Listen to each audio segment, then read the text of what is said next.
예수님은 베드로와 요한 그리고 야고보를 데리고 기도하기 위해서 산으로 올라갔습니다. 기도하실 때 용모가 변했고 그 옷이 휘어져서 광채가 났다라고 하였죠. 이 변화에 모세와 엘리야가 함께 등장을 합니다.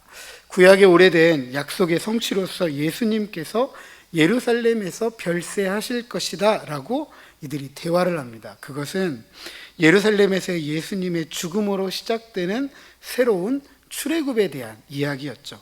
깊은 잠에서 갓 깨어난 이들은 이 중요한 메시지를 듣지 못했던 것 같습니다. 모세와 엘리야가 떠나려고 하니까 베드로가 이 날을 기념하기 위해서 초막 셋을 짓겠다라고 제안을 합니다. 하지만 이런 베드로의 제안을 누가는 이렇게 일갈합니다. 자기가 하는 말을 자기도 알지 못하더라. 베드로로 대표되는 제자들과 잠재적인 이 제자의 무리들이 예수님의 메시아 되심에 대한 큰 오해가 있었기 때문이죠. 바로 그때 구름이 덮이면서 베드로의 제안에 대한 하나님의 응답이 있습니다. 나의 아들 곧 택함을 받은 자다. 내가 택한 아들이다 라는 이 소리를 통해서 하나님은 예수님이 메시아이다, 하나님의 종이다 라고 확증을 하면서 제자들에게 너희는 그의 말을 들으라 라고 명령을 합니다. 다시 말해서 예루살렘에서의 예수님의 별세를 통한 새 출애굽의 하나님 나라가 이루고 성취하는 것을 신실하게 살아갈 수 있도록 예수님의 가르침에 귀를 기울여야 한다라고 말씀하신 것이죠. 예수님과 함께 있던 베드로와 요한 그리고 야고보가 변화산 경험을 뒤로하고 산에서 내려옵니다. 언제나 그랬듯이 예수님을 기다리던 큰 무리가 맞이했습니다. 이때 무리 중에 한 사람이 내 아들을 돌보아 주옵소서, 이는 내 외아들이니이다 라고 소리를 지릅니다. 이 사람은 자신의 외아들을 관심을 갖고 보아주세요, 간청하고 있는 것입니다. 왜 이렇게 간청하고 있느냐? 39절 이하 40절에 보니까 귀신이 그를 잡아 갑자기 부르짖게 하고 경련을 일으켜서 거품을 흘리게 하고 몹시 심하게 상하게 하고야 겨우 떠나가고. 근데 이 일 때문에 예수님의 제자들에게 내쫓아 주기를 구했지만 제자들이 능히 못했다라고 했습니다.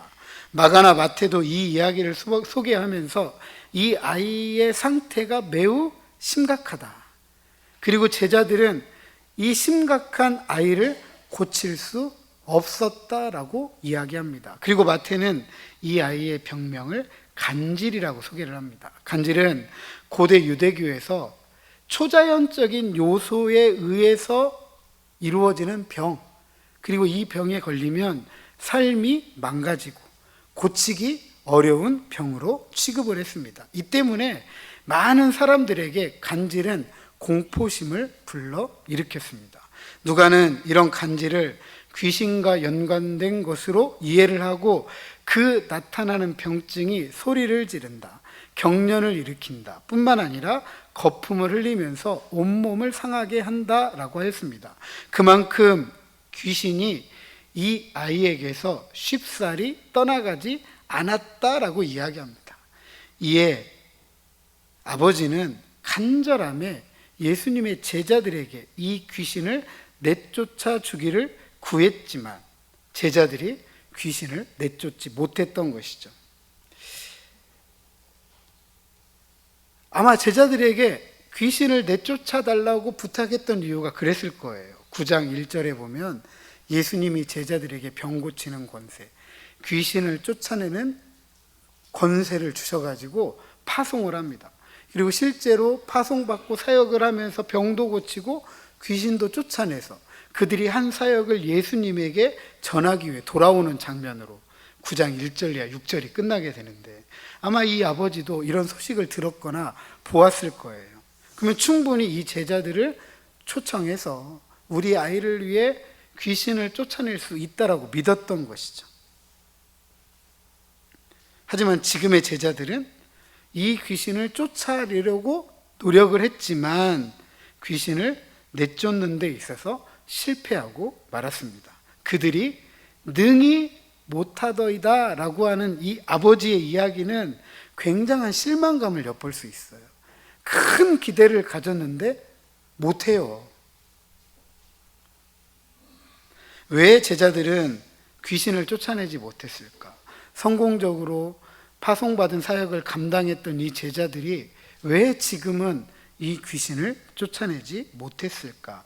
마가나 마태는 기도가 부족했다, 믿음이 없다 이렇게 가르칩니다. 누가는 믿음이 부족했다라고 밝히지만 한 구절을 첨가합니다. 패역한 세대이다. 패역한 세대이다. 근데 이 패역한 세대라고 이야기를 할 때 이 세대가 귀신을 내쫓지 못하는 제자들을 향한 것인지, 아니면 외아들을 고쳐달라고 간청하는 아버지에 대해서 하는 이야기인지, 아니면 이 자리에 모여있는 무리를 향해 사는 말씀인지 분명하지는 않습니다. 그러나 앞선 7장 31절에 보면 이 세대가 비판을 받은 바가 있고, 신명기 32장 5절을 인용하면서 하나님께 신실하게 반응해야 할 이스라엘이 우상 숭배 때문에 하나님께 신실하게 반응하지 못한 역사적 실패를 이야기하면서 패역하다라고 이야기를 했거든요. 그러니까 지금 이 자리에 모여있는 아버지나 제자들이나 이 무리들 모두가 하나님께 신실하게 반응하지 못한 세대이다, 우상 숭배의 세대이다라고 이야기를 하고 있는 것입니다. 왜냐하면 예수님께서 갈릴리에서 사역하면서, 지금 오늘 본문까지 예수님께서 갈릴리에 사역을 하거든요. 이후에 이제 예루살렘으로 올라가기 시작하는데, 이 갈릴리에서 사역을 하면서 자신이 하나님의 그리스도이다, 메시아이다, 하나님의 종이다 라는 것을 끊임없이 자신의 사역과 삶을 통해서 가르쳐 오셨습니다. 그럼에도 불구하고 이들은 하나님의 그리스도인, 메시아, 하나님의 종, 예수님에 대해서 신실하게 반응하지 못했던 거죠. 이에 예수님께서 귀신 들린 외아들을 앞으로 데려오라고 합니다. 그리고 이 아이가 예수님께로 가까이 나오니까 여전히 이 아이를 통제하고 있던 귀신이 이 아이를 거꾸러뜨렸다, 심한 경련을 일으켰다라고 하였습니다. 하지만 예수님께서는 이 상황을 재빠르게 해결을 하죠. 더러운 귀신을 꾸짖고 이 아이를 낫게 하셨습니다. 그리고 아버지에게 돌려줍니다.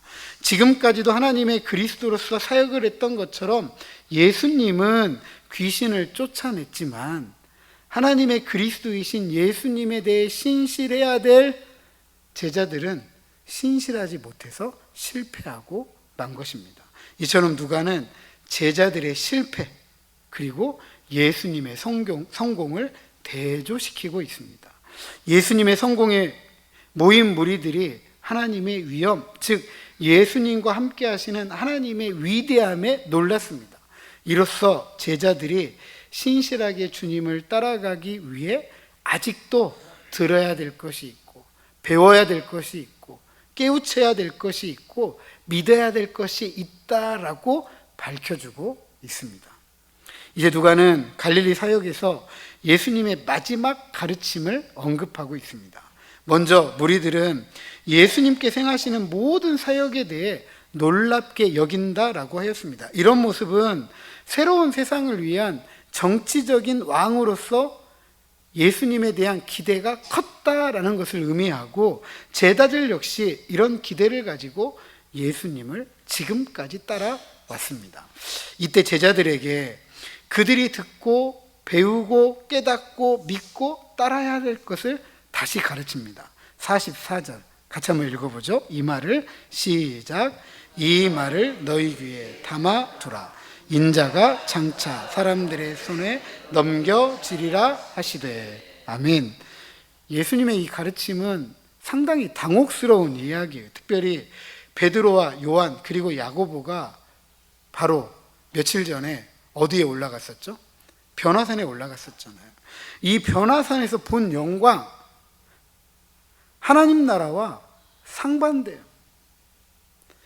결국 예수님은 사람들의 손에 넘겨질 것인데 이것은 지금의 현실, 무리가 놀라는 것이 전부가 아니다. 정반대이다. 즉 이렇게 놀라는 무리들의 손에 넘겨지게 된다는 것이기 때문입니다.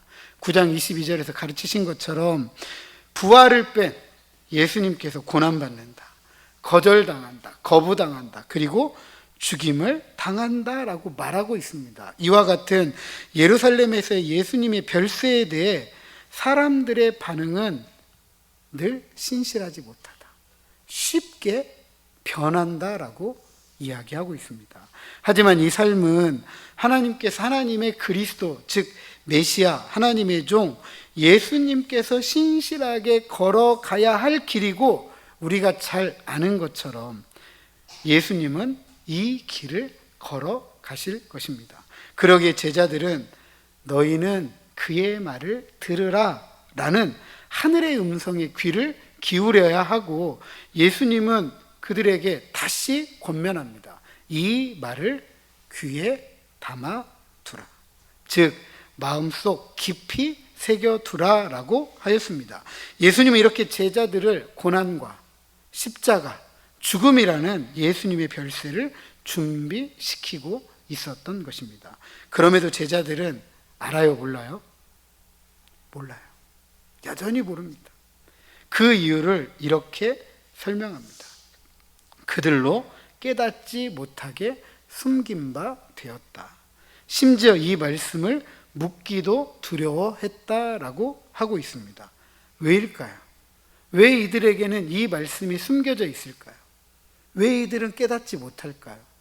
다른 이유가 아니에요.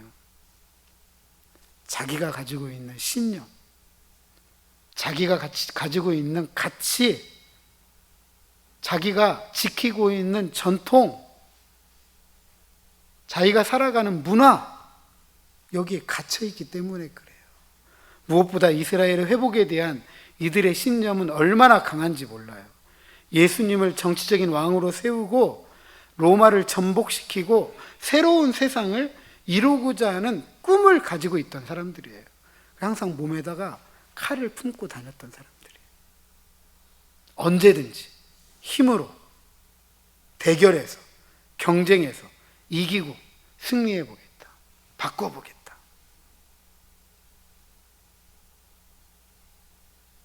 그런데 예수님은 뭐라고 이야기하죠? 나는 메시아야, 하나님의 종이야. 새로운 출애굽을 위해서 나는 고난받아야 돼. 거절당하고 거부당해야 돼.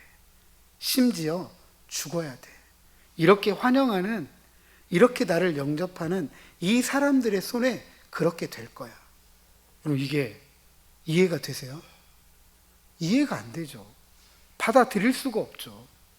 어떻게 이들이 예수님을 배신하고 부인할 수 있겠어요? 이렇게 환영하고 이렇게 열렬하게 영접하는데.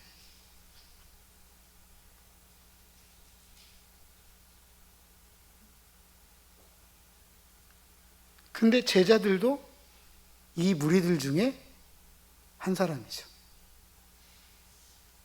이 큰 무리들과 별다를 바가 없는 존재가 누구예요? 바로 예수님을 열심히 따라다녔다라고 하는 이 제자들이에요.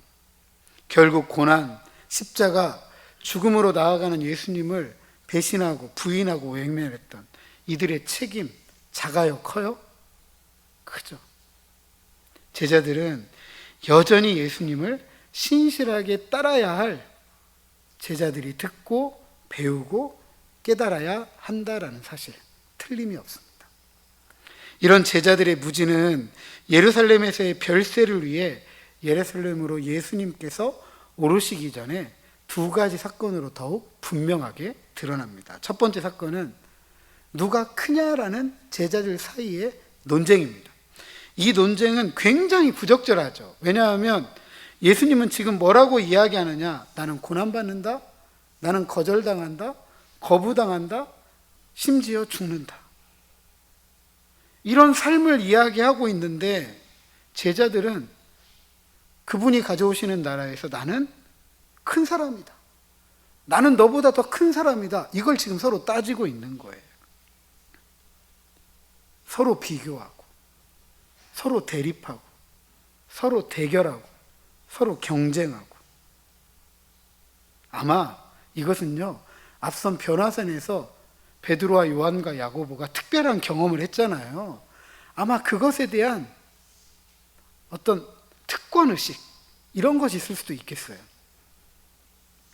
문제는 이런 논쟁이 하나님께 돌아가야 될 것인데 그 영광을 자기들의 것으로 돌린다라는 것입니다. 제자들은 예수님을 정치적인 왕으로 모시고 새로운 세상을 살아보고자 했던 보편적인 유대인들의 생각과 별 다를 바가 없었습니다. 고난, 거절, 거부, 그리고 죽음은 이들이 꿈꾸는 나라와는 전혀 어울리지 않습니다. 고난, 거절, 거부, 그리고 죽음은 비교, 대립, 대결, 경쟁이라는 세상 속에서 열등하다, 못났다, 실패했다, 이걸 드러내는, 이걸 인정하는 것밖에 되지 않잖아요. 예수님의 고난, 거절, 거부, 그리고 죽음은 이런 세상의 기준으로 평가가 되는 게 아닙니다. 그것은 하나님 나라의 기준이죠. 하나님 나라는 예수님의 고난과 거절과 거부 그리고 죽음으로 이루고 성취되며 이를 따르는 제자들의 신실함, 즉 자기를 부인하고 자기 십자가를 짊어짐으로써 이루고 성취되는 나라이기 때문입니다. 그래서 예수님은 하나님 나라의 기준을 가르치기 위해서 어린아이 하나를 데려다가 자기 곁에 세웁니다. 당시에 그렇습니다. 오늘날에도 마찬가지죠. 사회적으로 나와 동등하거나 또는 더 높은 사람을 자기 옆에 두기를 원해요. 그죠? 지방선거 앞두고 있습니다. 근데 여당에서 대통령과 찍은 사진은 절대로 쓰지 말라. 근데 왜 사람들은 대통령과 찍은 사진을 자꾸 쓰려고 하죠? 나 이 정도는 되는 사람이야. 나 이분하고 이만큼 친해. 나 이 정도 급은 되거든. 이런 거 아니에요? 이 당시에도 똑같았어요. 자신의 가치를 그런 식으로 평가를 받았습니다. 그리고 그렇게 평가해 주기를 원했어요.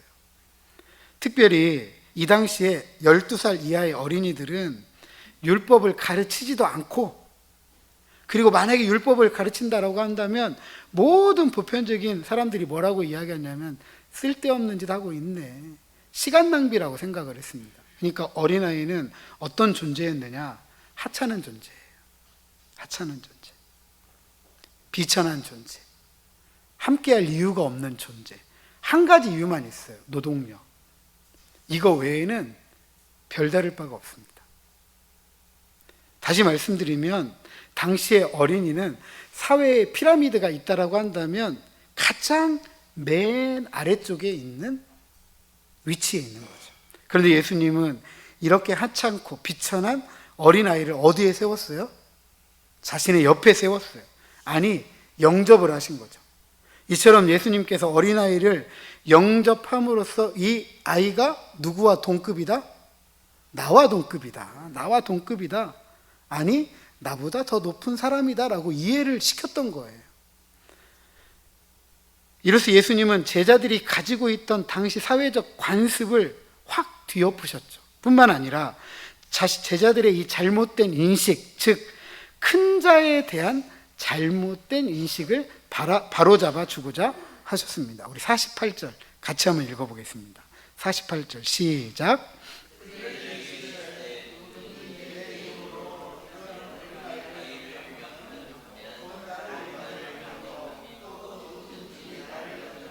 곧 나를 보내신 이를 영접함이라. 너희 모든 사람 중에 가장 작은 그가 큰 자니라. 아멘. 이렇게 하찮고 비천한 어린아이를 영접하는 곳이 누구를 영접하는 거예요? 예수님을 영접하는 것이고, 그렇게 예수님을 영접하는 것이 누구를 영접하는 거예요? 하나님을 영접하는 것. 나를 보내신 분 하나님을 영접하는 것이다 라고 가르치고 있습니다. 그러니까 그렇게 영접하는 사람, 어린아이를 이렇게 영접하는 사람은 결국은 이런 사람이죠. 자기를 한없이 낮출 줄 않은 사람, 그 사람이 큰 사람이다. 이렇게 이야기하고 있습니다. 그렇다면 세상에 존재하는 사람 중에 중요하지 않은 사람, 존중받지 못할 사람 있나요, 없나요? 없습니다. 예수님께서 이루고 성취하신 하나님 나라, 그 나라를 신실하게 살아가야 할 제자들은 나와 너 그리고 우리 모두가 존중받는 하나님의 정의가 실현될 수 있도록 살아가야 돼요. 비교와 대립과 대결과 경쟁으로 배제하고 외면하고 차별하고 증오하고 혐오하고 절대 이렇게 살아서는 안 되는 거예요.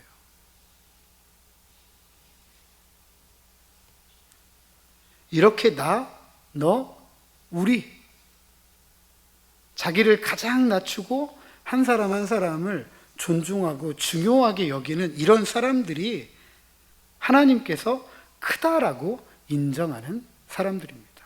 그리고 누가복음 읽다 보면 예수님께서 이렇게 가르칩니다. 나그네에게 냉수 한 그릇이라도 대접한 것이 누구에게 행한 것이다? 주님에게 행한 것이다. 여러분 그냥 함부로 지나치시면 안 돼요. 함부로. 그래서 그리스도인들은 교만을 버려야 돼요. 교만을. 비교하고 대립하고 대결하고 경쟁하고 겸손해야 돼요. 그리고 섬겨야 돼요. 이렇게 겸손하게 섬길 때 비교와 대립과 대결과 경쟁이라는 세상 속에서 우리는 예수님께서 걸어가신 고난과 거절과 거부 그리고 죽음의 길을 따라갈 수 있는 것입니다. 두 번째 사건은 우리와 함께 따르지 않는 사람 어떻게 해야 되느냐에 대한 문제입니다. 이것은 앞서서 어린아이까지 즉 모든 사람을 영접하라는 예수님의 가르침과 관련되어져 가지고 자신들의 사역을 개인적으로 행하는 어떤 사람들 우리가 받아들여야 되느냐 아니면 받아들이지 말아야 하느냐에 대한 이야기입니다. 요한은 자신이 어떤 사람이 주의 이름으로 귀신을 쫓아내는 것을 하지 못하도록 금했다라고 아주 자랑스럽게 이야기합니다. 그 이유는 한 가지예요. 이 사람은 우리 안에 포함되어져 있는 사람이 아닙니다. 우리와 함께 따르지 않는 사람입니다. 그것은 예수님을 따르고 있는 자신들과 함께하고 있지 않다. 그렇기 때문에 그런 일을 해서도 안 된다라고 한 것입니다. 그리고 헬라어의 이 문법적인 표현을 보면 지속적으로 못하게 했습니다. 한 번이 아니라 끊임없이 이런 일이 있을 때마다 하지 마, 하면 안 돼. 이런 식으로 끊임없이 못하게 했던 거예요. 그런데 반면에 이 제자들은 앞서 귀신을 쫓아내달라고 했던 이 아버지의 간청을 들었을 때 쫓아냈어요? 쫓아내지 못했어요? 쫓아내지 못했어요. 근데 이 제자들과 함께하지 못한 이 무명의 사람은 귀신을 쫓아내요. 성공과 실패가 대조됩니다. 쟤는 하는데 나는 못해요. 제자들과 함께 하지 않았는데 자신들이 하지 못하고 예수님께서 하시는 일을 저 사람들이 하니까 싫은 거예요. 넌 하지 마. 넌 하면 안 돼. 넌 우리랑 같이 다니지 않잖아. 우리와 함께 하지 않잖아. 그만큼 제자들은 누가 크다? 내가 크다. 우리가 크다라는 이 논쟁을 할 만큼 자신들의 특권, 엘리트주의를 주장하고 있었던 것입니다. 이런 특권의식, 엘리트주의가 결국 서로 간에 비교하게 되고 대립하게 되고 대결하게 되고 경쟁하게 되고 결국 배타주의적 삶을 살아가게 되는 거죠. 그러다면 결국 예수님의 고난과 거절과 거부와 그리고 죽음을 신실하게 따라가야 되는데 그것을 이해하지 못하고 따라가지 못한 것이죠. 여전히 제자들은 듣고 배우고 깨달아야 될 것이 많았습니다. 이 예수님은 아주 간결하게 대답합니다. 50절 예수께서 이르시되 금하지 말라. 너희를 반대하지 않는 자는 너희를 위하는 자니라 하시니라. 아멘.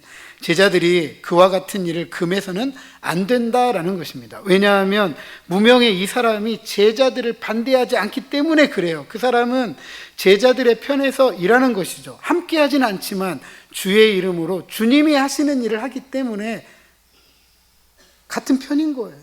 같은 편인 거예요. 같은 편은 서로를 지지하는 거죠. 서로를 지지해 주는 거죠. 서로를 격려하는 거죠. 더 잘하라고, 더 열심히 하라고, 우리 함께 힘내자고 이러는 거죠.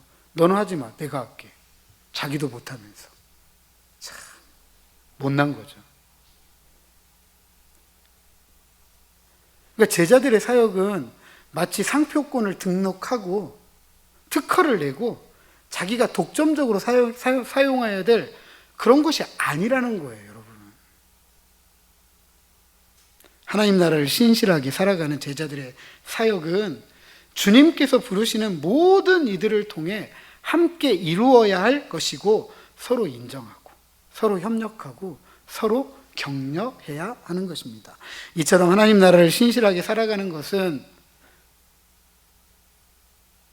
스스로를 중요한 인물로 생각하고 자신의 주장을 내세우고 차별하고 배제하고 외면하고 증오하고 혐오하는 것이 아니라 겸손하게 나를 낮추고 너를 인정해주고 너의 가치를 높여주고 섬기고 협력하고 격려하고, 이것이 예수님을 따라가는 신실한 제자들의 삶의 모습입니다. 사랑하는 성도 여러분, 이렇게 제자들이 무지한 이유는 우리가 살펴보았던 것처럼 자기 신념 때문에 그래요. 자기 가치 때문에 그래요. 자기의 문화, 자기 전통 때문에 그래요.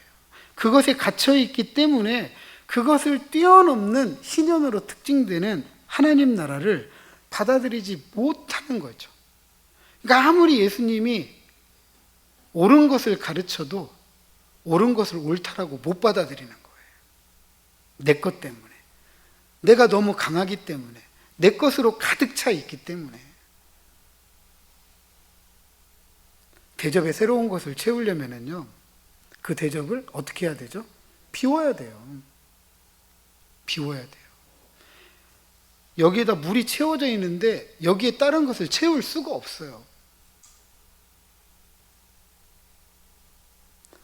주님의 기쁜 소식을 받아들이기 위해서는요, 아브라함처럼 버릴 수 있어야 돼요.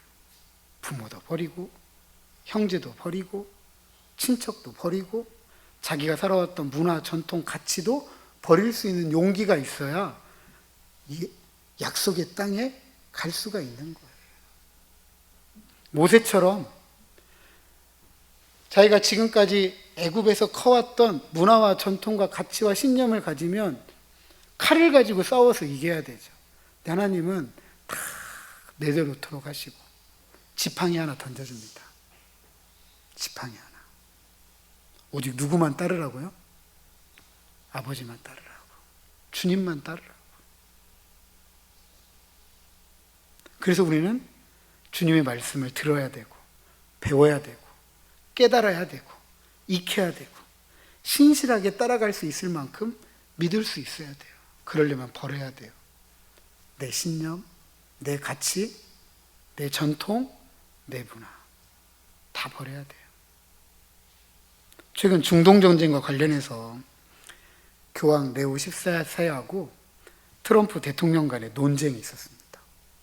그리고 우리 대통령의 입장과 관련한 논쟁이 좀 뜨거웠죠. 물론 이 메시지 안에는 다양한 정치적 이해가 포함되어져 있습니다. 이런 정치적인 이해와 해석들은 좀 뒤로 하고 드러난 메시지 한 가지만 생각해 보면 그건 인권이죠. 인권. 인권. 귀신 들린 아이, 그리고 이 아버지의 간청. 예루살렘에서 예수님의 별세를 통해 이루고 성취하고자 하시는 새 출애굽.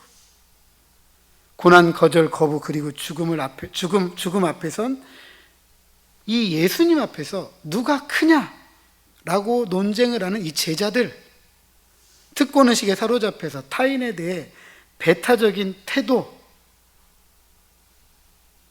이 사건과 교훈 안에는 비교와 대립과 대결과 경쟁으로 얼룩진 이 땅의 삶의 가치를 우리가 볼 수가 있습니다.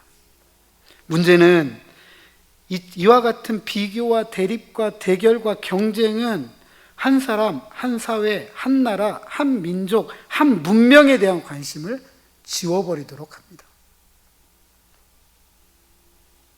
트럼프 대통령이 한 문명을 지구상에서 지워버리겠다라고 이야기했다가 몰매를 맞았습니다. 왜냐하면 한 사람을 지워버리는 것은 세상을 지우는 것이기 때문에 그래요. 한 사람 없어져야 아무것도 아니지. 여러분 이렇게 생각할 수 있지만 결코 그렇지 않아요. 물론 한 사람이 세상에서 사라져도 세상은 계속됩니다. 그러나 지워진 한 사람, 한 사회, 한 나라, 한 민족, 한 문명 때문에 그 세상은 없어지는 거예요. 지난 4월 16일 어떤 날인지 아시죠? 세월호 참사 12주기였습니다. 누구든 따스한 햇빛, 그 햇빛과 함께 따사로운 봄날을 누릴 수 있는 평범한 하루예요. 하지만 안타깝게도 304명과 남겨진 유족들, 그때를 기억하는 모든 사람들에게는 누구나 꿈꾸는 그런 세상이 아니잖아요. 그 세상을 삶에서 잃어버린 거예요. 그래서인지 세월호와 관련해서 가장 많이 회자되는 단어가 무엇이냐 하면 기억이에요. 기억. 물론 그때의 사건을 잊지 말자. 국가가 안전에 대한 책임을 져야 된다. 다양한 이유가 있겠지만 제가 생각하는 이 기억이라는 의미는 사라져가는 저들의 세상을 조금이라도 붙잡아 보자라는 의미라고 저는 생각이 듭니다. 누구나 누리는 세상이지만 저분들은 우리가 누리는 세상을 같이 살아가지 못해요. 똑같은 햇빛은 받지만 똑같은 햇빛이 아니에요. 똑같은 봄꽃을 보지만 똑같은 봄꽃이 아닙니다.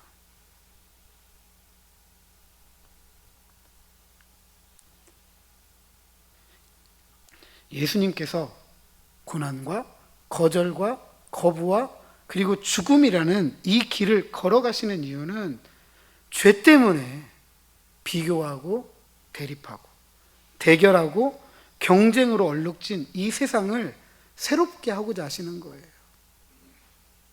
한 사람 중요하게 여기는 세상, 한 사람 존중받는 세상, 죄에 대해서 죽고 의에 대해서 살고자 걸어가신 한 걸음이에요. 십자가에 흘리신 보혈은 나와 너 그리고 우리를 위한 화목의 제물입니다. 하나님과 화목하고 나와 너 우리가 평화를 누리고 살아가도록 허락하신 놀라운 은혜인 거예요. 그리스도인은 이 사실을 말씀을 통해 듣고 배우고 깨달아 신실하게 주님을 따라 살아가야 됩니다. 자기를 부정하고 자기 십자가를 짊어지는 것이죠. 너를 인정하고 너를 격려하고 우리가 서로 섬기고 협력하면서 이루고 성취해 나갈 그 하나님 나라를 살아가는 삶의 방식입니다. 인권은 여기에서 시작하는 거예요. 인권은.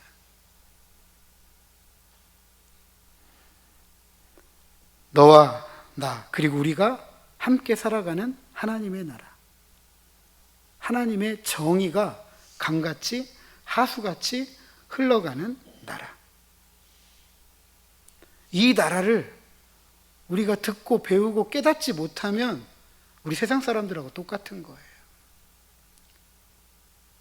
교황이 이렇게 말했습니다. 종교의 이름으로, 하나님의 이름으로 그런 일 하면 안 돼요. 왜 근데 교회는 그런 얘기 못하죠? 저는 그게 씁쓸했어요.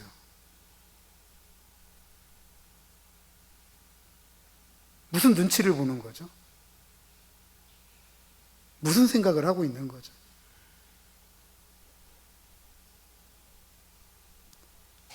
교황이니까 이상한 얘기 한 건가요? 저는 그렇지 않다고 생각해요. 저는 그게 기독교의 가치라고 생각이 돼요. 기독교의. 그리고 그렇게 살아가는 사람들이 신실하게 살아가는 사람들이에요. 너를, 우리를. 항상 우리는 우리가 신앙생활뿐만 아니라 우리가 살아가는 삶의 자리에서 항상 기억해야 돼요. 나만 생각하는 게 아니라 너를 생각하고 우리를 생각해야 돼요. 우리를. 그럴 때 비교나 대립이나 대결과 경쟁이 아니라 서로 섬기고 아껴주고 위로하고 협력하고 서로 격려하고 그게 새로운 우리가 함께 살아가는 그런 세상을 만들어가는 거죠. 이런 세상을 위해 우리가 배우는 거죠, 말씀을. 그죠? 잘 배우고 잘 깨닫고 익히고 이 말씀을 신실하게 살아가면서 오늘도 이 땅에 하나님께서 꿈꾸고 이루고자 하시는 하나님 나라 힘있게 살아가는 저와 여러분 우리 모두가 되시기를 주님의 이름으로 축복합니다.